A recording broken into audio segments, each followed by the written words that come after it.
Anthony Davis at dalawang players na magpapalakas sa Lakers, yan ang ating pag-uusapan. Final seconds. Bryant for the win. Bang! Anthony Davis sinabi naman ang kailangan daw nilang gawin ni LeBron James para push pa na manalo sila ng championship. Sinabi nga ni Davis na kung gusto nga daw nila na manalo ng championship ay wala daw silang dapat na nakaligtaan ng mga steps. Na ang una nga daw nilang dapat gawin ay maging accountable ang kanilang mga kasama. Kailangan nga daw nilang ipakita ang kanilang ginagawa lalo na sa kanilang mga trabaho sa pagpa-practice. Na kapag meron nga daw mali ay kailangan nga daw nilang panagutin ang kanilang mga kasama. Na simula daw doon ay malalaman na nila ang dapat nilang gawin at baguhin. Yan nga mga idol ang mga sinabi ni Anthony Davis para muli silang manalo ni LeBron James ng championship sa Lakers.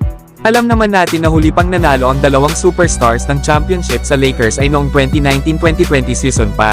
Simula noon ay hindi na nakabalik pa ang Lakers sa NBA Finals. Nawala na rin kasi ang mga solid na role players ng Lakers katulad nila JaVale McGee, Dwight Howard, Danny Green, KCP, Rajon Rondo at Kyle Kuzma. Lalo at sa ngayon ay wala pang nabago sa roster ng Lakers at yun pa rin ang gagamitin nila next season. Bagamat nakuha ng Lakers sa NBA draft sila Dalton Kenneth at Bronny James. Lalo at si JJ Redick na rin ang kanilang bagong head coach. Ay hindi pa rin ito sapat para maging contender team ang Lakers next season.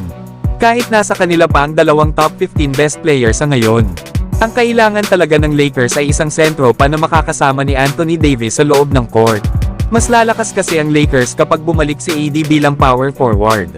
Mas makakatulong na siya sa opensa sa kanilang kupunan na nakasupport na lang siya sa kanilang sentro sa depensa.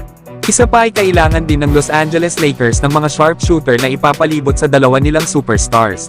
Alam naman natin na mahirap mapigilan sila LeBron at Davis kapag sila ay umatake na sa basket.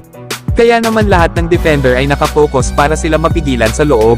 Na dito na nga magiging open ang labas para sa Lakers.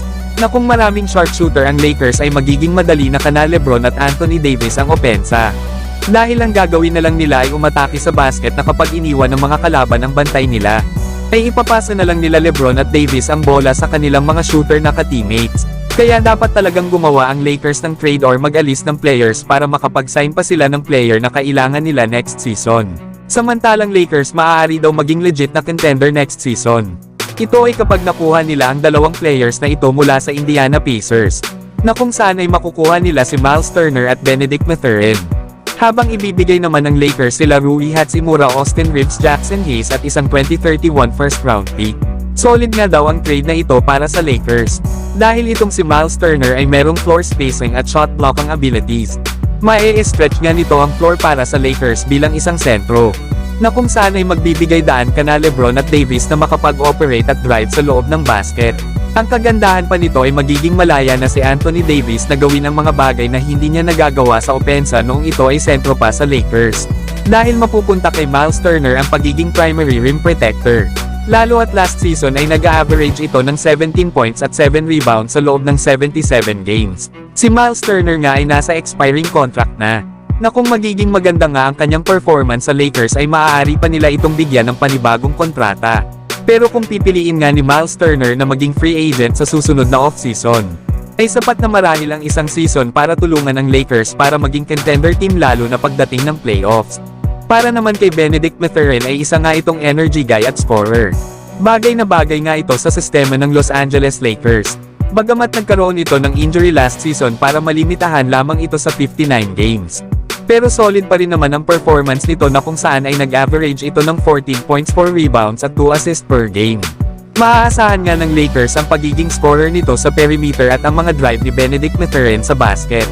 Kaya solid na naman na wing player ito para sa Lakers kapag nagkataon na magkakaroon na naman ang Los Angeles Lakers ng isa pang player na maaasahan sa kanilang opensa.